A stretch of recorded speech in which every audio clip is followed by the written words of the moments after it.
Ikinasal ang parehong OFW na si Len at Anton.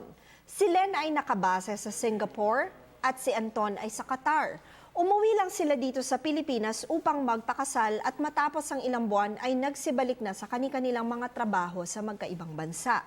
Ayon kay Anton, hinihingan daw siya ni Len ng pera dahil nga sa asawa naman daw niya ito.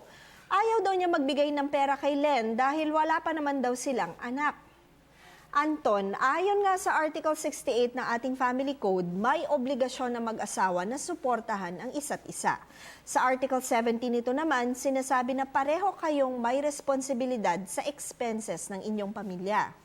Kahit wala kayong anak, responsibilidad nyo ang maintenance ng inyong common na tirahan, pagkain, damit, gamot at iba pa, gaya nga ng inyo ring savings. Tandaan ng aming opinyon ay limitado lamang sa mga impormasyong inyong ibinigay sa amin at maaari itong mag-iba depende pa sa karagdagang detalye. Malaya po kayong makakakonsulta sa inyong napiling abogado. Patuloy po kayong mag-email sa newscenterptv4@gmail.com. Attorney JJ Jimeno Atienza ang inyong bisig ng batas.